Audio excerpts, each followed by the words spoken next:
ایک انہوں نے کہا کہ نماز میں کتنی ہی آہستہ ہم قرات کریں، بعض اوقات دوسروں تک آواز پہنچ جایا کرتی ہے، جیسے عین کی، ہا کی آواز پہنچ جاتی ہے، تو کیا سری نماز کے اندر اس طرح آواز پہنچ جانے سے کوئی فرق پڑتا ہے؟ دیکھیں نہیں پڑتا۔ مسئلہ یہ ہوتا ہے، اچھی طرح یاد رکھیں، جب آپ اکیلے بھی نماز پڑھ رہے ہیں تو کم از کم اتنی آواز سے پڑھنا واجب ہے کہ آپ کی اپنی آواز اپنے کان تک پہنچ جائے۔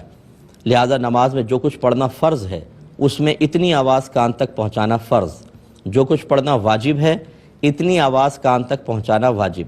جو سنت اور نفل وغیرہ چیزیں ہیں، یعنی اس میں مستحب چیزیں پڑھنا، ان میں سنت یا مستحب ہوتا ہے کہ کان تک آواز پہنچے۔ لہذا جو پڑھنا فرض تھا اگر اس میں آواز کان تک نہیں پہنچی تو فرض ترک ہو گیا، نماز ہی نہیں ہوگی۔ جو واجب تھا اگر آپ نے کان تک آواز نہیں پہنچائی تو واجب ترک ہوا، نماز پڑھ لی، واجب العیادہ ہوگی، دوبارہ زندگی میں پڑھنی پڑے گی۔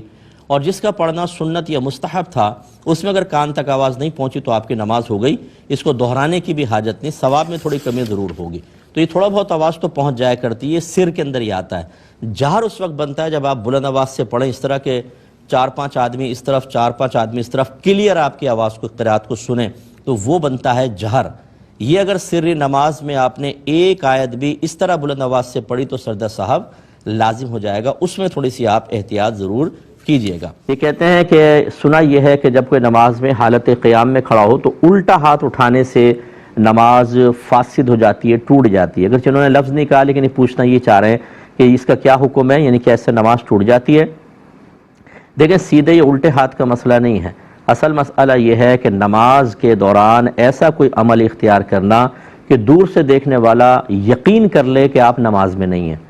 ایسا کوئی عمل کرتے ہیں، اس کو کہتے ہیں عمل کثیر، بڑا عمل، اور یہ عمل نماز کو توڑوا دیتا ہے، فاسد کر دیتا ہے۔ مثال کے طور پہ آپ نماز پڑھتے پڑھتے کنگھا نکال کے بال بنانا شروع کریں تو دور سے دیکھنے والا تو یہ سمجھے گا نماز میں نہیں۔ اسی طریقے سے اگر آپ نے موبائل نکال کے میسج چیک کرنا شروع کر دیا حالت نماز میں تو دور سے یہ عمل کثیر کہلائے گا۔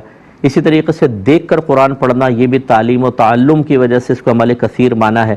تو اگر فرض کر لیں کہ آپ ہلکا سے یہ الٹا ہاتھ اٹھا کے کھجاتے ہیں اور نیچے کر لیتے ہیں، حالانکہ الٹا ہاتھ اٹھا ہے، تھوڑا سا چلیں یوں ہی کر لیں کہ آپ نے اٹھا کے یوں کر لیا، لیکن دور سے دیکھنے میں کہاں لگے گا کہ آپ نماز میں نہیں ہیں، بلکہ وہ دیکھنے والا ہی سمجھے گا کھجا رہا ہے، صاف پتہ چلے گا۔ تو ایسا عمل عمل قلیل کہلاتا ہے۔ یہ بلا ضرورت نماز میں کریں تو اس سے کراہت ضرور آتی ہے، مکروہ تنزیہی ضرور ہے، لیکن اس سے نماز فاسد نہیں ہوتی۔ تو یہ غلط قسم کے بعض اوقات ہمارے ہاں مقولے معروف ہو جاتے ہیں اور ہماری اکثر معلومات کا ذریعہ یہی ہوتے ہیں۔ فلاں نے یہ کہا، فلاں نے یہ کہا، فلاں نے کہا، فلاں پوسٹ آئی تھی، فیس بک پر یہ ہے اور یوٹیوب پر یہ ہے، مستند علماء کرام کی طرف ہم رجوع نہیں کرتے ہیں۔